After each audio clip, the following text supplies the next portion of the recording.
వాగ్దానంలో 40 దినాల క్రమంలో 28వ దినం వాక్యము ఈ దినమందు మనము ధ్యానించవలసిన వాక్యము చదువుకుందాం. నిర్గమాకాండము 28వ అధ్యాయము మొదటి 3 వచనములు చదువు. మరియు నాకు యాజకత్వము చేయకై నీ సహోదరుడైన అహరోనును అతని కుమారులను అనగా అహరోను కుమారుడైన నాదాబు, అబీహు, ఎలియాజరు, ఈతామారులను ఇశ్రాయేలు నుండి నీ యొద్దకు పిలిపింపవలెను. అతనికి అలంకారము ఘనతయు కలుగునట్లు ఈ సహోదరుడైన అహరోనుకు ప్రతిష్ఠిత వస్త్రములను కుట్టవలెను. అహరోను నాకు యాజకుడగినట్లు నీవు అతన్ని ప్రతిష్ఠించుము. అతని వస్త్రములు కుట్టుడికై నేను జ్ఞానాత్మతో నిండిన వివేక హృదయులందరికీ ఆజ్ఞించేను. చిన్న ప్రార్థన చేసుకుందాం. ప్రేమ కలిగిన మా దేవా, మీ నామమునకు వందనాలు.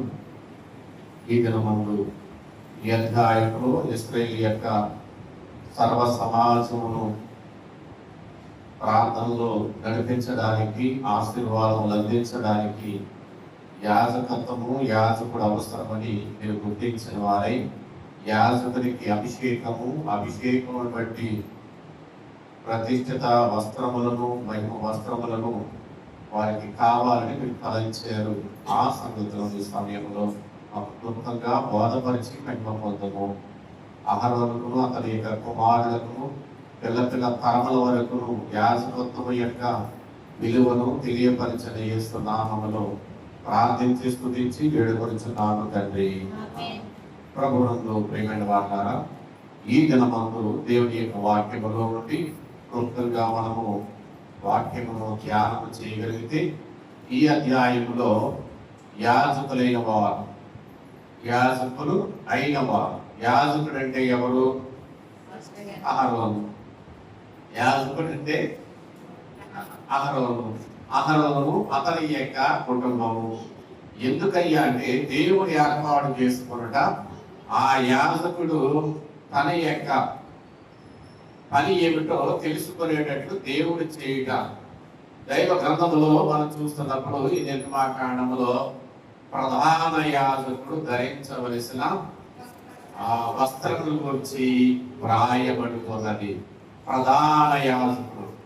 నేను ఇప్పుడు ప్రధాన యాజకుడు నేను ఎవరిని? ప్రధాన యాజకుడు. ఈ యాజకుడికి మొదటిగా ఏం అవసరమై ఉంటుందంటే దేవుని యొక్క పిలుపు అవసరమై ఉంది, దేవుని యొక్క అభిషేకం అవసరమై ఉంది, దేవుని యొక్క ప్రజలకు ఆశీర్వాదం ఇచ్చేట కొరకు అతడు నియమింపబడిన వాడై ఉన్నాడు. అతని యొక్క పరిస్థితుల గురించి దినమందు మనం ఆలోచన చేస్తే యాజకులైన వారు యాజక ధర్మమును నిర్వర్తించవలెను. ఈరోజు యాజకుడు వేసుకునే వస్త్రములు అవి విలువైనవి కావా అనేది మనం ప్రక్కన పెడితే యాజక వస్త్రాలు మాత్రం, వస్త్రాలు వేరు, యాజక వస్త్రాలు. లోకములు మనం చూస్తాం, విలువైన ఖరీదైన వస్త్రాలు ధరిస్తారు చాలా మంది. అవి లోకానికి విలువ కానీ దేవుడిలో విలువ కాదు. బైబిల్ చెప్తా ఉంది, యాజక వస్త్రములు అభిషేకము పొంది దేవుని యొక్క యాజకత్వం చేస్తూ సంఘమును దేవుడు ముందుకు నడిపిస్తున్న యాజకుడు మాత్రమే ధరించాలి. ఇప్పుడు నేను వేసుకున్న వస్త్రాలు అభిషేకములని మీరెవరన్నా వేసుకోవడానికి వీలు లేదని దేవుడు ఖచ్చితంగా చెప్పాడు. మరలా నేను వేసుకున్న వస్త్రాలు ఒక అభిషేకం పొందిన ఇంకొక యాజకుడు కూడా వేసుకోవడానికి అవకాశం ఉంటుంది. కానీ అభిషేకం లేకుండా ఏం చేయకూడదంటే వస్త్రములు వేసుకోకూడదు. ఈ వస్త్రములు దాని యొక్క గొప్పతనాన్ని మనం ఒకసారి ఆలోచన చేస్తున్నప్పుడు యాజకుడు మొదటిగా ఏం చేయబడాలి అంటే దేవునికి సమర్పించబడాలి. రాత్రికాల సమయంలో సమర్పణ అయిపోవాలి దేవుడి కొరకు. అర్పణ అయిపోయిన ఆ యాజకుడి గురించి ఇక్కడ రాయబడతా ఉంది, ఆ యాజకుడు ధరించే ఆ అంగి నిలువటంగి అని వ్రాయబడతా ఉంది. మనం ప్రతి ఆదివారం యాజక ధర్మాన్ని నిర్వర్తిస్తున్న సందర్భంలో ఆ క్రమంలో మనం చూస్తా ఉంటే ఆ అభిషేకము పొందిన తర్వాత యాజక వస్త్రములు యేసు ప్రభు వారు కూడా ధరించారు. ధరించిన ప్రభువే ఏం చేశారు అంటే ఒక చోటకి వెళ్ళారు. అక్కడికి వెళ్ళగానే 12 సంవత్సరాల నుండి రక్తస్రావ రోగి ఆయన వద్దకు వచ్చి ఏం చేసిందంటే ఆయన అంగీని ముట్టుకొని స్వస్థత పొందింది. ఇప్పుడు ప్రభు అంటున్నారు, నాలో నుండి ప్రభావము బయటికి వెళ్ళింది అని. అంటే ఎంతమంది మీద పడతారు ప్రభావ, ఎవరో ముట్టుకుని ఉంటారు. యాజకులైన వారు ఏం చేస్తారు? యాజక వస్త్రాలు ధరించినప్పుడు యాజక వస్త్రమును బట్టి వ్యాధి పోయెను. ఆ వ్యక్తికి ఏమైంది? 12 సంవత్సరాల నుండి రక్తస్రావ రోగి యేసు ప్రభువారి యొద్దకు వచ్చి ఆయన యాజక వస్త్రము ముట్టుకోగానే అంటే వెంటనే అప్పుడు ప్రభు అంటున్నారు, ఈ వస్త్రములు ఏమిటి అంటే మహిమ వస్త్రములు. నాలో నుండి ప్రభావం బయటకు వెళ్ళింది. బైబిల్ గ్రంథం చెప్తుంది, ప్రభావమును ఆయన వస్త్రముగా ధరించి ఉన్నాడు అని. యేసు ప్రభువారు ఆయన వస్త్రం ఏంటంట? ప్రభావమునే వస్త్రముగా ధరించారు. దీనిని మనం చూస్తే యాజక వస్త్రాన్ని మహిమ వస్త్రములు అని మనం చెప్పవచ్చు. ఈ వస్త్రము ముట్టుట ద్వారా ఈ వ్యక్తికి ఏం కలిగింది? స్వస్థత కలిగింది. అపోస్తలుడైన పౌలు గారు కర్చీపులు పట్టుకునేవాడు, చేతి గుడ్డలు అవి పట్టుకుని రోగుల యొద్దకు పెడితే ఆ రోగులు సహితం ఏమయ్యేవారు అంటే స్వస్థపడేవారు. పేతురు గారు అలా నడుచుకుంటూ వెళుతుంటే నీడ పడి రోగులు బాగుపడ్డారు. ఎంత అద్భుతమైన కార్యము చూడండి. అంటే దేవుని యాజకుల ద్వారా ప్రజలకు ఏం కలగాలి అంటే మేలు కలగాలి. యాజకులను బట్టి మేలు కలగాలి. ఈరోజు నేను గ్రూప్ లో ఒక పోస్ట్ పెట్టాను, ఎంత చూస్తానో తెలియదు కానీ నాకు, యాజకుడు మీరందరూ హాయిగా నిద్రపోతే మా పని ఏంటంట? ఐక్య చెప్పిన మాట ఏంటంటే యాజకుడు నిద్రపోతే సంఘము సాతాను కౌగిల్లోకి వెళ్ళిపోతాడు. కాబట్టి దేవుని యొక్క వాక్యములో మనం ఆలోచన చేస్తే యాజకుడికి విశ్రాంతి లేకుండా ప్రార్థించే వాడిగా ఉండాలి. సంఘక్షేమం కొరకు, సంఘక్షేమం కొరకు యాజకత్వం తీసుకునే యాజకుడు ఖచ్చితంగా ఏం చేయాలి అంటే విజ్ఞాపన చేస్తూ ఉండాలి. ప్రభువుకు ప్రియులారా, యాజకుడైన మోషే గారి గురించి ఒకసారి మనం ఆలోచన చేస్తే ఆయన అంజులాన్ని పెళ్లి చేసుకున్నాడు. ఏం చేశాడు? యాజకుడైన వారు అంజులను పెళ్లి చేసుకోకూడదని దేవుడు ఖచ్చితంగా చెప్పాడు. పెళ్లి చేసుకోవడాన్ని బట్టి అంజుల ఆయన సింపోరాలు ఏం చేశాడంటే ఆయన పెళ్లి చేసుకున్నాడు. తర్వాత వారికి పుట్టిన బిడ్డలను బట్టి కొంత ఏం కలిగిందంటే ఒక దోత వారిని చంపడానికి ప్రయత్నించినప్పుడు ఈ సిపోరా తెలివితేట ఉపయోగించి వారికి సమ్మతి చేసింది. వెంటనే వారు ఏమయ్యారు అంటే అందుచేత అన్యత్వం నుండి క్రైస్తవులకి వెళ్ళారు. కాబట్టి దేవుడు లెక్కలోకి వాళ్ళు వచ్చారు. అయితే దైవ గ్రంథంలో మనం ఈ దినమందు చూస్తున్న విషయాలు, దేవుడు యాజకుడైన వారు ఏం చేస్తూ ఉండాలని యాజక వస్త్రములు ధరించి ప్రజలను ఆశీర్వదించవలెను. ఏం చేయాలి? ప్రజలను ఆశీర్వదించాలంటే ఏమి? యాజక వస్త్రాలు ధరించి ఆశీర్వదించవలెను. అంతేకాకుండా ఈ అంగి వేసుకున్న తర్వాత స్టోర్ వేసుకుంటాం. ఇటువైపు ఏ కలపైనా వేసుకుంటారు. ఈ స్టోర్ లో ఈ ఎడ ప్రక్కన 6 గోత్రాలు, ఈ కుడి ప్రక్కన 6 గోత్రాలు, ఈ 12 గోత్రాలు. ఈ 12 గోత్రాలు ఏం చేయాలా? ఈ 12 గోత్రాల వరకు యాజకుడు ఏం చేయాలంటే విజ్ఞాపన ఊరీము తుమ్మీము అని మనకు రాయబడతా ఉంది ఈ అధ్యాయంలో. అనగా ఈ స్టోర్ మీద ఏం చేయాలంటే కుడి వైపున 6 గోత్రాలు, ఎడమ వైపున మరొక 6 గోత్రాలు, మొత్తం వెలసి 12 గోత్రాల వారికి క్షేమము కొరకు, వారి వృద్ధి కొరకు, విశ్వాసంలో పెరుగుట కొరకు ఏం చేయాలి యాజకుడు అంటే వారి నిమిత్తము విజ్ఞాపన చేయాలి. వారిని గురించి విజ్ఞాపన చేయడమే కాకుండా వారికి దేవుని యొక్క వాక్యము తెలియచేయాలి, వారికి దేవుని గొప్పతనాన్ని తెలియచేయాలి, వారికి దేవుని యొక్క వాక్యములోని సత్యమును వారికి వెల్లడి చేయాలి. అందుచేత యాజక ధర్మం అనేది అత్యమైన స్వామి కష్టకరమైంది. అయినప్పటికీ యాజకుడు సంఘములకు శిరస్సు అన్నారు దైవజనుడు. ఈ సంఘానికి ఏమయ్యన్నారు? శిరస్సు. మీరు ఎంత గొప్పవారైనా శిరస్సు లేకపోతే ఆ వ్యక్తికి విలువ ఉంటుందా? ఉండదు. అందుచేత ఎంత పెద్ద గొప్ప సంఘమైనా వారు ఎవరైతే దేవుడు మాటలు చెప్పి అప్పగలుగుతునే వాళ్ళు అని అంటున్నాడు. ఖచ్చితంగా యాజకత్వానికి ఖచ్చితంగా ఏముండాలి? నిలుగుటకి ప్రతిష్ఠిత వస్త్రము, ప్రతిష్ఠించబడ్డం.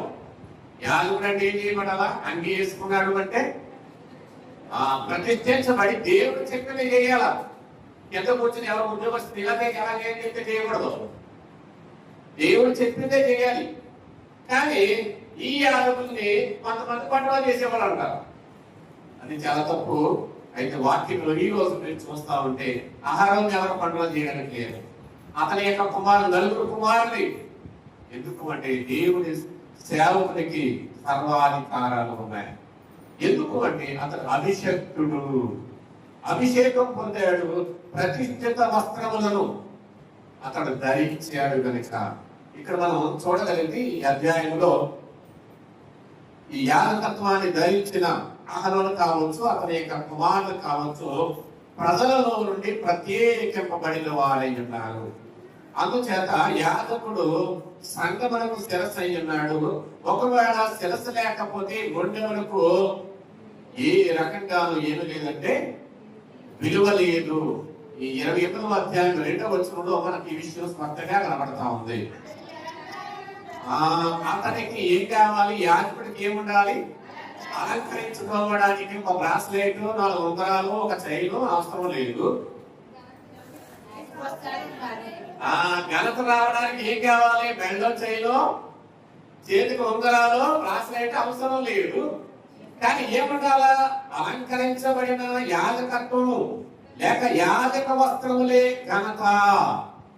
ఇక్కడ రాయబడుతున్న మాట యాజక వస్త్రములు అతనికి ఏంటయ్యా అంటే ఘనత సూచన అని దేవుడే స్వయంగా చెప్తున్నాడు. ఇప్పుడు అంగీ ధరించిన ఏ వ్యక్తి అయినా అతడు యాజకుడై ఉంటాడు, అభిషేక్తుడై ఉంటాడు. ఆ అంగీని బట్టి అతనికి ఘనత అని దేవుడు స్పష్టంగా ఈ 28వ అధ్యాయంలో రాయిస్తున్నాడు. నేను గనుడను, నా సేవ చేసి నా సేవకుడు కూడా గనుడై ఉండాలి. ఆ వస్త్రమును బట్టి నేను అతన్ని ప్రత్యేకపరిచాను, ప్రతిష్ఠించాను, ఘనపరుస్తున్నాను అంటున్నాడు దేవుడు. అందుచేత అతనికి ఘనత ఏం చేస్తాడంటే ఆయన ఘనత కలుగ చేస్తాను అంటున్నాడు. కాబట్టి యాజకునికి ఘనత దేవుడు ఇచ్చువాడై ఉన్నాడు. యాజక వస్త్రములు మొదటిగా మనం చూస్తే వారు ధరించి ఏం చేస్తుంటే యాజకత్వాన్ని జరిగిస్తున్న సందర్భం మనకు కనబడతా ఉంది. ప్రభుత్వంతో ప్రియమైన వారి ద్వారా యాజకత్వం చేసేటప్పుడు ఖచ్చితంగా ఎలా ఉండాలి అంటే భయభక్తులు కలిగి ఉండాలి. అంతేకాకుండా అతడు లాభులు నార చొక్క ఖచ్చితంగా కలిగిన వాడై ఉండాలి అంటాడు. ఇది దేవుడిచ్చే నీతి వస్త్రము. ఇది యాజక వస్త్రాన్ని దైవజనుడు చెప్తున్న మాట ఏంటంటే నీతి వస్త్రము. నీతిమంతుడైన ప్రభువు దగ్గరకు చేర్చుట కొరకు ఇది అతనికి ఏం చేయబడింది? అనుగ్రహించబడుతూ ఉన్నది. బైబిల్లో చాలా రకాల వస్త్రాలు ఉన్నాయి, కానీ ఈ దినమందు నారలాగు లేక నార చొక్కాయి అనేది మనం ఒకసారి ఆలోచన చేస్తే 28వ అధ్యాయంలో 4వ వచనం ఒకసారి చూద్దాం. విచిత్రమైన చొక్కాయి, బాగా దట్టియు, వారు అతనికి ఎవరికి యాజకులైన వారికి కొట్టవలసిన వస్త్రములు. 39వ అధ్యాయం 29వ వచనాన్ని చూద్దాం.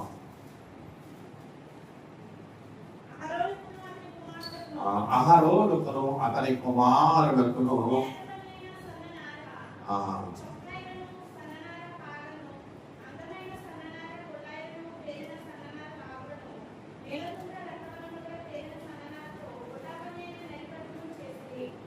చూడండి, సన్ననార అంటూ ఉన్నాడు. అంతేకాకుండా అది ఎలాంటి వస్త్రాలు అంటారంటే అందమైన పేరిన సన్ననారతో అని వ్రాయబడతా ఉంది. అక్కడ నార వస్త్రములు అనేవి చాలా విలువైనవి.